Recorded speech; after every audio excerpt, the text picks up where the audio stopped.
Prioritize and execute. Like, you've got to figure out what the priorities are and then execute on those things. I just know if it's costing me my peace, it's too expensive. There is no word try in Swahili. Either you're going or not. Tell them. Like, bold yes or bold no, just choose. You have to like kind of raise to the occasion, like, I can handle this. I will be tougher to be able to do it and like really bring it and put a lot of effort into it. Don't quit, because the only reason I'd be doing it is that I just lost faith in myself. Life is this. I like this. Imagine where you will be, and it will be so. I think you're a different guy if you go even when you don't want to, or when you subjectively have extra difficulties, because now you're the guy who did it, even when it was hard. Question is, how bad do you want this? If it's as bad as you want to live or breathe or sleep, whatever the hell it may be, I can work with you. But a lot of people, most people don't want it that badly. There are only two people in this world that you need to make proud. Not your mom, not your dad, not your husband, not your wife, not even your kids. It's the 8-year-old version of you and the 80-year-old version of you. The 8-year-old version of you, they didn't care about status. They cared about joy, running fast, laughing loud, being brave without asking for permission. The 80-year-old, they don't care about likes. They care about legacy. Did you love? Did you risk it? You say the shit you always meant to say. Profound things that you can do to become more confident is to become okay with saying, yeah, I'm not exactly sure what to do right now. We are going to fail, and failure is going to give us feedback, and we want to fail fast and get moving. I'm unstoppable. I'm unstoppable. I don't care what it is, I'm unstoppable. Nothing will stop me. The greatest of all qualities to guarantee success is the absolute willingness to go at anything and refuse to stop until you achieve it. And you know something? The statistics show that 95% of the goals that you set for yourself, you will achieve if you refuse to quit.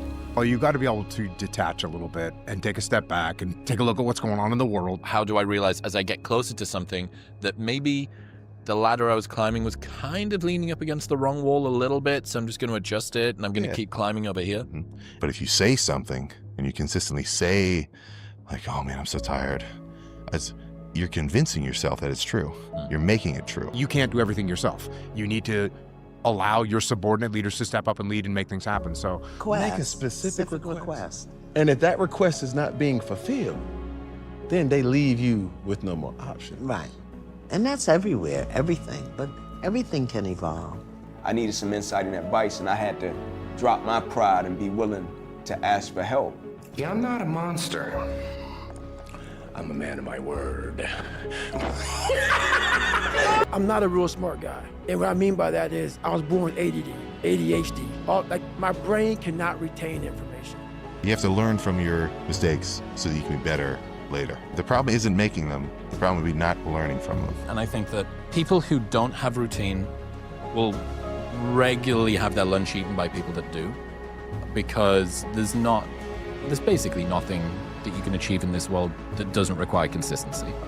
When we were kids, my mom hung a poster over our bed.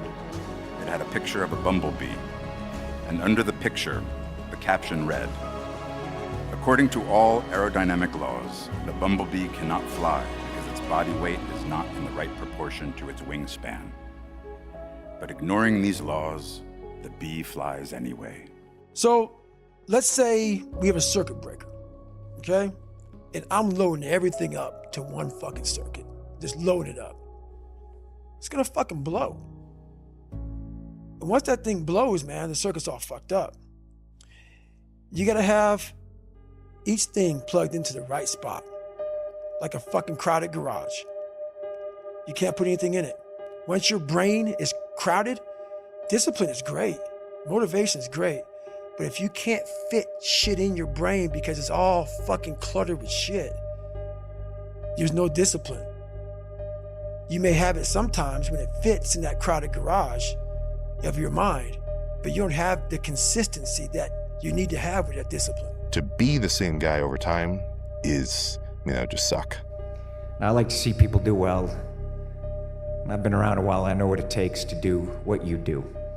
And I know that things don't just happen. It's not just luck. That you have to create that luck. You have to will it into existence. No matter where you came from, no matter what part of the world, no matter who your parents were, no matter what your poverty level may have been, may not have been, no matter what you had, what you didn't have, no matter what people had told you, didn't tell you, all of that, if you made yourself and took advantage of that opportunity and got yourself ready, you were ready to behave like a champion, you could get in that ring on one given night and make the world fair and have your hand lifted and be called champion of the world. Action is the antidote. Action is the prescription for success. Always be willing to be stronger than your strongest excuse, right? Always be willing to be stronger than your strongest excuse. And also, always be willing to extend a level of grace to others. If you have a belief and you can't explain why you believe it, it's not yours, it's someone else's. When you fit in, you have internal conflict because you're not being 100% you.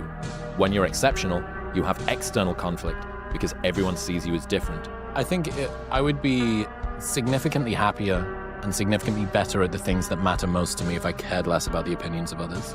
You either raise the bar or you lower yourself to the bar. You go higher, you go even more alone. Why?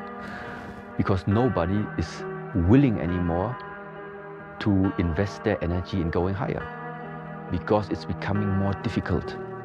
Along this way, the higher you want to go, the more likely you're gonna walk alone. People are getting married and they don't have a deal breaker. What is your non-negotiable deal breaker? Go into the marriage knowing that. But if you don't create a mutually respectful workplace, then the great ideas won't percolate.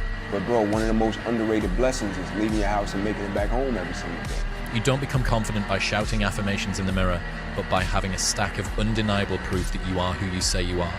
Outwork your self-doubt. There's things you can't control, there's things you can control. To be upset about anything unnecessarily, you're stressing yourself out for no reason, and you're creating your own negative energy by looking at something in that light. Be the hero of your own movie. If your life was a movie and it started now, forget about whatever financial disasters you've had, personal failures, relationship failures. What would the hero of your life's movie do right now? Do that. Do those things. We define ourselves far too often by our past failures. We look at our past and we say, well, that's me. That's not you. You are this person right now. You're the person who's learned from those failures. And you can choose to be the hero of your own movie right now. Write down your goals. Write down things you want to improve. Write down things you won't tolerate from yourself. Write down things that you've done in the past and you never want to see yourself do again. And go forth from here as the hero of your own movie. I think for anybody, if you want to be great at something, you have to be obsessed with it. And that was the difference between me and the other kids, is that they would go to chess practice, they would maybe even do their homework, but they weren't living and breathing sort of the game that in the way that I was. I think about it all the time. I'm thinking about the game while I'm sitting on this chair. I'm still analyzing a game that I played today. It never goes completely out of my mind. The superpower of learning to be alone and enjoying it. Yeah.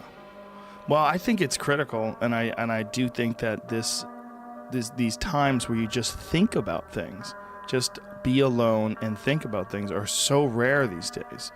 And I think during those rare times is when you really get to understand what you actually believe or don't believe. If your first instinct is to coddle yourself, well then that's not a position where you're ever gonna deal with it when it gets hard. Sufficiently grounded. I wasn't invited to parties or friendly gatherings on the weekend.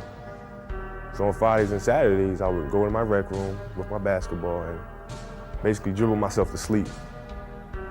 And I think that was the best thing that could have ever happened to me, because during those lonely hours in the rec room I discovered the hunger, the motivation, and a desire to be the best possible basketball player that I could be. And here I am today. Is that there's actually two human beings in the bathroom every morning. There's you, and there's a human being in the mirror. And that human being is trying, and they've been there a long time, and they've been waiting for you to wake up and to see them. They're tired of your constant negativity. They're tired of you beating them down. They need you to be more encouraging. They need you to be more celebratory. They need your support. And when you finally wake up and create a moment with yourself every single morning where you look yourself in the eye and you see yourself and you forgive yourself and you honor yourself and you say, I believe, with this gesture in you. It is this remarkably deep and spiritual feeling of connection that you've been longing for a very long time. If you do track everything on a scale and you count it all and you like disperse your meals evenly throughout the day, well, then the likelihood that you'll actually like get lean, if you did everything right, it's like 100%. The most important conversation you'll ever have is the one you have with yourself. You wake up with it, you walk around with it, you go to bed with it. Eventually you act on it, whether it be good or bad.